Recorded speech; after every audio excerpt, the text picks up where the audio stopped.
She didn't see me standing there. I wasn't supposed to be back yet. I'd forgotten the envelope with the reunion tickets on the kitchen counter. I walked in just as she was laughing into the phone, loud, with that voice she only uses when she's trying to impress someone. "Yeah, he's still playing with his choo-choos," she said. "It's like living with a 12-year-old hoarder. I swear, if one more package of tiny trees shows up at the door, I'm gonna light that fake town on fire." Silence. Then more laughter. Her laughter. Long, sharp, snorting like she used to do when she was drunk. I didn't move. I didn't cough. I just stood there behind the pantry wall, breathing through my nose, heart punching a slow, hard rhythm against my ribs. She didn't know I was there, but I knew exactly where she had been last Tuesday night, and the Saturday before that, and the one before that. So I walked back out the door, drove around the block twice, then pulled into the driveway again, louder this time.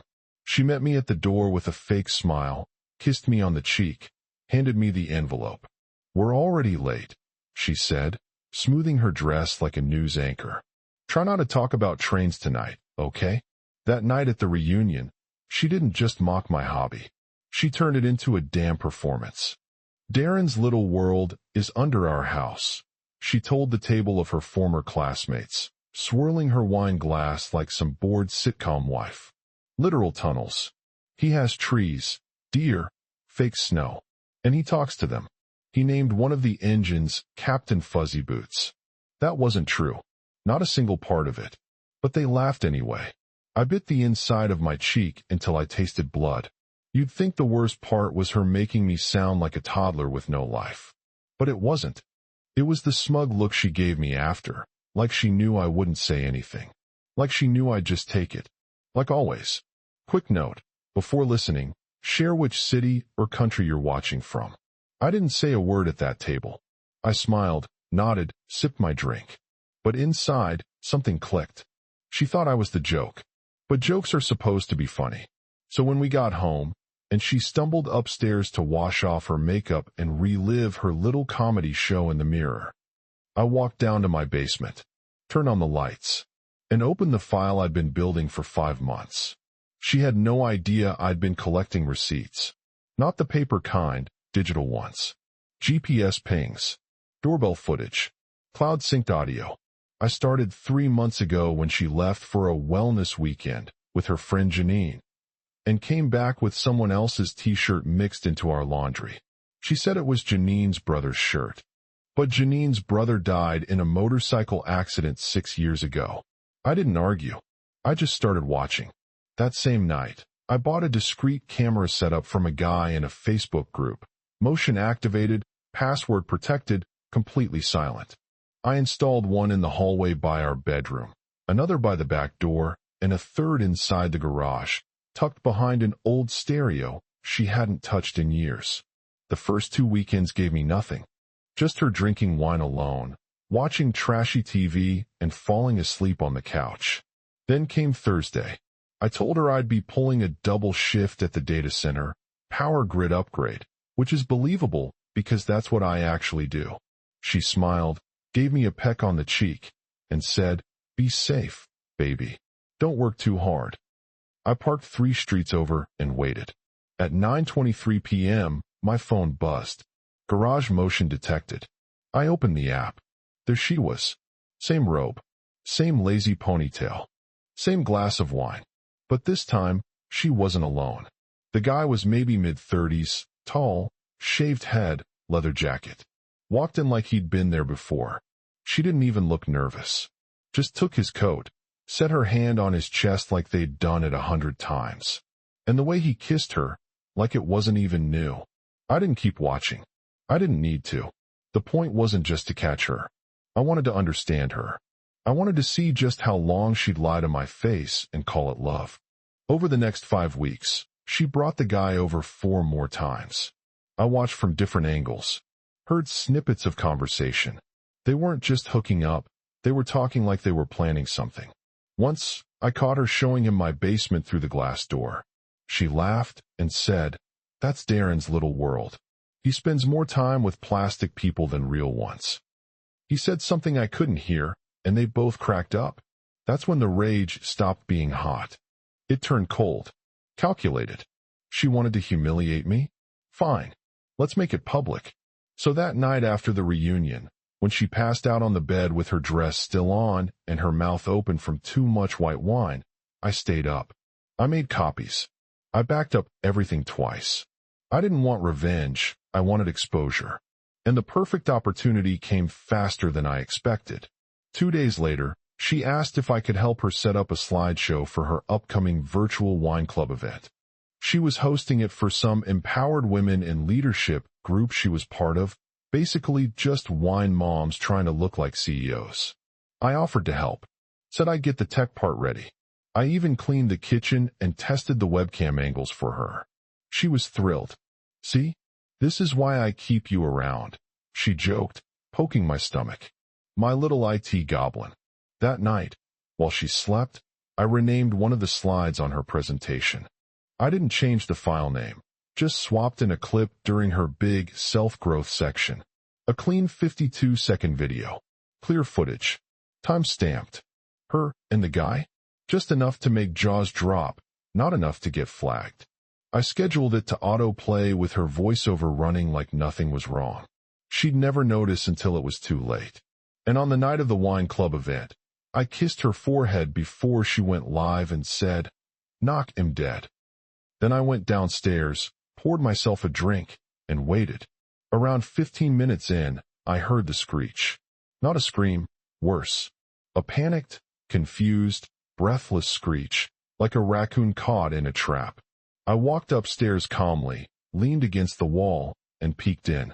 She was frozen in her chair, eyes wide, hands trembling over her laptop. The other women on the screen? Some were gasping. One had her hand over her mouth. Another said, "Alyssa, what is this?" She slammed the lid shut, then looked at me like she'd just seen a ghost. I just smiled. "Must have been a glitch," I said. "Maybe your IT goblin messed something up." She didn't speak to me for 2 days after the wine club disaster. Not one word. She'd move around the house like I was a ghost, silent, eyes cold, jaw tight. She deleted her social media accounts, called in sick to work, and canceled all her upcoming plans. I acted like nothing happened, ate my cereal, fed the dog, worked in the basement like usual. But I could see the panic building under her skin. Every time her phone buzzed, she jumped. I didn't ask who it was. I already knew. One of the women from her group had sent me a screenshot from the chat. Someone called her a manipulative fraud. Another said, "You humiliated your husband and yourself. Good luck explaining that." She thought I'd be ashamed, that I'd keep her secret to protect my pride. She still didn't get it. This wasn't about pride. This was about truth. By the 3rd day, she broke. It was a Thursday afternoon. I was at my workbench, airbrushing a new freight car. She came downstairs slowly, like she was walking into a courtroom. "Can we talk?" I didn't look up. "Sure." She hesitated. "About what happened?" I waited. Let the silence stretch until it turned awkward. Finally, she sat on the stool across from me. "I don't know how you did that," she said. "I really don't. But you made your point." I glanced at her, then went back to the train. "That's it?" I asked. "You think this is about making a point?" She sighed. "I made a mistake." "No, Alyssa," I said quietly. "You made a series of choices. Mocking me, lying, cheating, repeating." She didn't deny any of it. That told me everything I needed to know. Then came the part one didn't expect. "I think we should go to counseling," she said.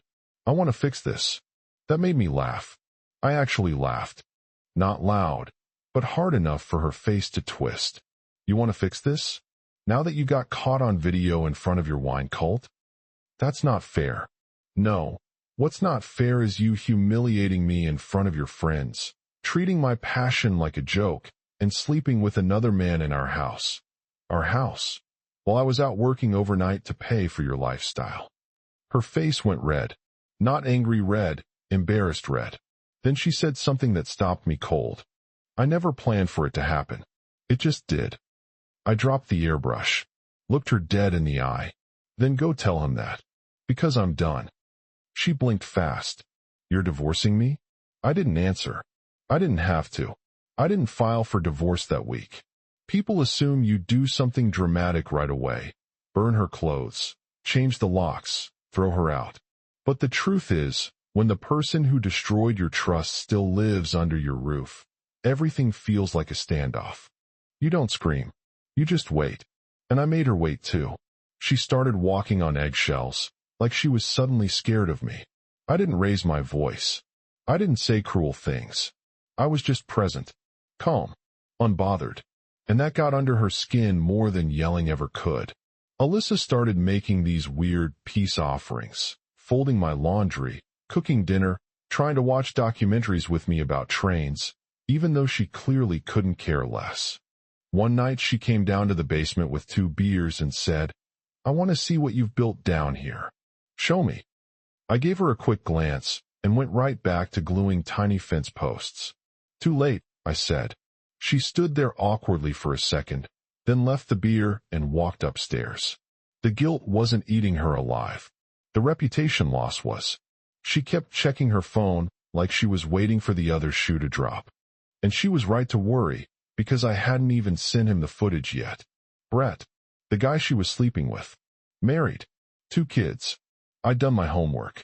His wife, Carrie, was a nurse. Worked long night shifts. Same hours I was gone. One afternoon, I drove to her hospital, sat in the parking lot until her shift ended. She came out, tired, wearing faded scrubs and holding a half-eaten granola bar in one hand and her phone in the other. I walked up slow, kept my distance. Carrie? She looked at me, confused. I'm Darren. I think we should talk. About Brett. She didn't want to hear it at first, got defensive, like I was just some angry guy looking for revenge. But once I showed her the first clip on my phone, the color drained from her face. She didn't cry. She didn't scream. She just stood there staring at the screen with her jaw set, like something inside her finally made sense. She asked one question. How long? I told her everything. Then I handed her a USB drive with all the files. Do whatever you want with it. You deserve to know the truth. She nodded, pocketed the drive, and walked away without another word. By the time I got back home, Alyssa was already suspicious. You were gone all afternoon. Where'd you go? I looked her straight in the eye. Ran into Brett's wife. Nice lady. Her face went pale. You what? I didn't answer. I just smiled, grabbed a soda from the fridge, and walked out to the garage. That night, she barely touched her dinner. She was shaking. I could hear her pacing upstairs after midnight, opening and closing drawers like she was trying to pack, then unpack, then pack again. But I didn't care what she did anymore, because now the fallout wasn't just mine to manage. It was hers. 2 days after I gave Carrie the footage, the house finally cracked. Alyssa came downstairs while I was cleaning one of my older locomotives, hands still shaking, face pale, hair thrown up in a rushed ponytail. She looked like she hadn't slept. You talked to her, she said. No greeting, no pretending anymore. I didn't look up. Yeah, I did. She stared at me like she was trying to find the right emotion. Anger? Guilt? Fear? Probably all of it, but none strong enough to win. I can't believe you dragged someone else into this. That made me laugh. Quiet, short. You can't believe it? You humiliate me in front of your old friends, sleep with some smug married loser in my house, and I'm the one who crossed the line? I didn't humiliate you, she shot back, but even she didn't believe it. It was just a joke. I didn't think. No, you didn't think. That's the whole damn problem. She stood there like she wanted to cry, but nothing came out. No tears. No apology. Just more silence. Then she said something I didn't expect. He told Carrie it wasn't serious. That you manipulated the footage to make it seem worse than it was. I looked at her then. Really looked. Do you believe that? She blinked. I don't know. And right there, that was it. That sentence told me everything I still needed to hear. It meant even now, after being caught, exposed, out of excuses, she still wanted a way out that didn't involve admitting it was real. She still wanted to believe she was better than what she did. I stood up, wiped my hands on a rag, and said, "I'll make this simple for you. I want you out." Her mouth fell open. "You're serious?" "Completely. I don't care where you go. I'll handle the paperwork. But I want you gone by next week." She started to argue, probably about the house, the finances, whatever, but I wasn't listening anymore. I just walked past her and went upstairs. For the first time in months, I felt like I could breathe. The next morning, she left early, packed 2 suitcases, and said she'd be staying with her sister for now.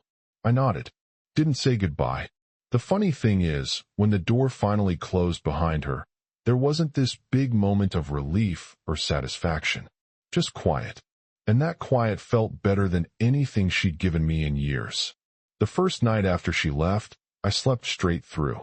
No tossing, no dreams, no checking the time at 3:17 a.m. like I had been doing for months. Just real, dead sleep. When I woke up, the house was quiet. Not cold quiet, clean quiet. Like the space could finally breathe again.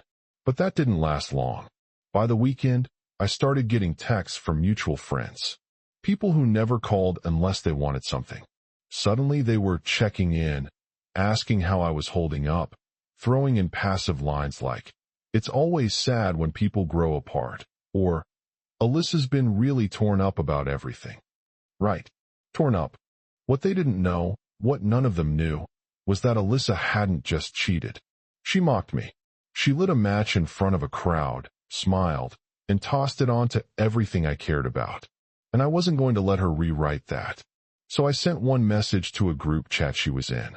Her college friend circle, the same ones who laughed at my expense that night at the reunion.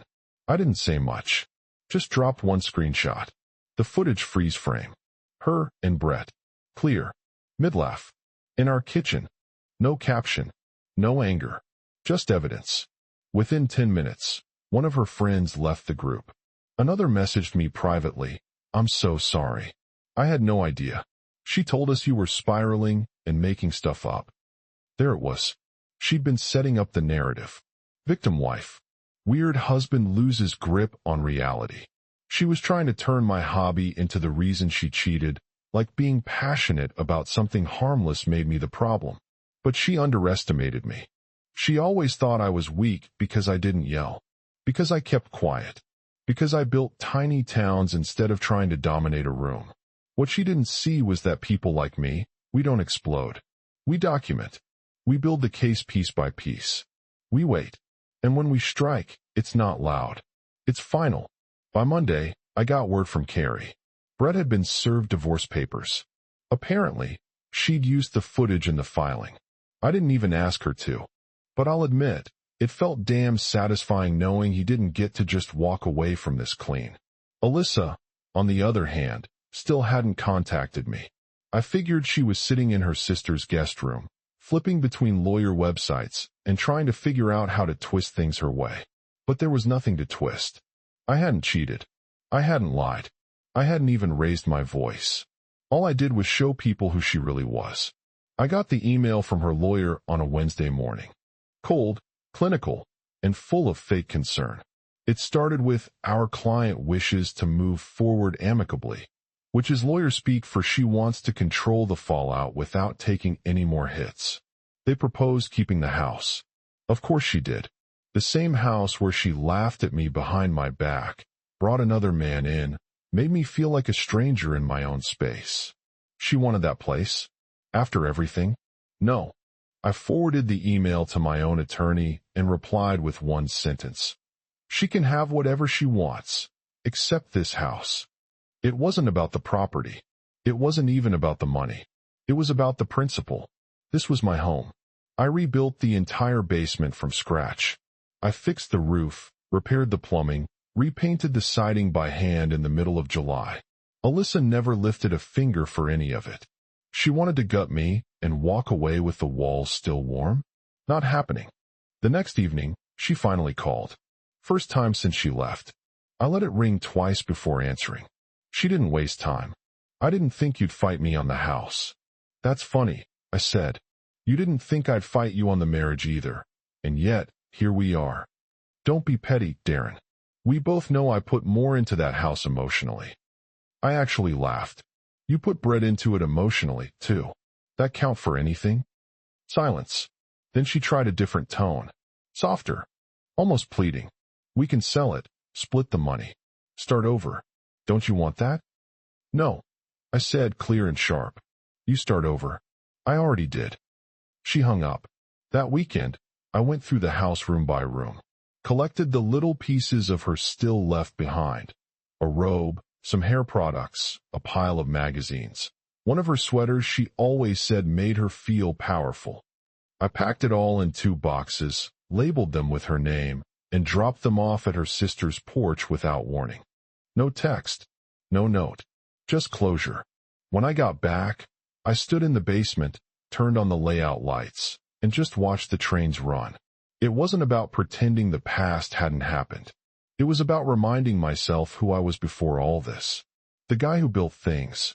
The guy who paid attention. The guy who didn't need approval to exist. Funny thing was, once she was gone, people stopped laughing at the trains. My coworkers started asking questions. My nephew wanted to visit just to see how the system worked. Even the grumpy neighbor down the street asked if I'd ever considered doing a public display for the holidays. Turns out, people respect what you love when you stop apologizing for it, and when you stop letting someone else define what's worth respecting. The divorce finalized 3 months after that last call. Quick, clean, and exactly how I wanted it. I kept the house. She didn't even fight it in the end. I think deep down, she knew she didn't deserve to stand in it ever again. She moved out of her sister's place a few weeks later. Word got around that she tried renting an apartment across town, but the lease fell through. Something about a bad reference. I didn't ask questions. I didn't need to. Because karma? It handled everything for me. Remember Brett? The guy she risked everything for? Yeah. He ghosted her. Right after his wife served him. Just vanished. Deleted his socials. Blocked her number. Carrie didn't just divorce him. She burned his reputation to the ground in their social circle. Turns out a nurse with screenshots and a good memory can do serious damage. Alyssa tried to crawl back into her old life, but no one was buying it. The wine club dropped her. Her Empowered Women group quietly removed her from the board. The reunion friend group? Dead silent. One of them actually messaged me months later and said, "She ruined her own name, not you." Meanwhile, I was doing better than I had in years. I rebuilt the layout in the basement from scratch. Bigger, better, more detailed than ever. What started as therapy turned into something more. I started posting videos of it, just short clips at first. Before I knew it, one went viral. Then another. And suddenly I had 30,000 followers asking about techniques, layout tips, even offering to pay for one-on-one coaching calls. I started charging for custom design plans. I made more in 2 months doing that than I used to in a year of side gigs. And the best part? I wasn't hiding it anymore. People weren't laughing. They were learning, admiring, respecting. One afternoon, I got a letter in the mail. No return address, just my name in her handwriting. I almost tossed it out, but curiosity won. Inside was a short note. "I miss who we used to be. I hope you're doing okay." No apology. No ownership. Just one last reach. I didn't respond. I didn't need to. Because I was doing okay. Actually, better than okay. I had peace, a house I built with my own hands, a community that appreciated me for who I was, and no one to talk down to me when I wanted to spend a Saturday building a mountain pass or perfecting a tunnel entrance. Alyssa? She faded out. Just another person who bet against me and lost. So yeah, she mocked my hobby at a reunion. Tried to turn my life into a joke. But now, I'm the one smiling. And I didn't even have to raise my voice. Did Alyssa get what she deserved? Or should Darren have done more? Tell us in the comments. And don't forget to like and subscribe for more stories like this one.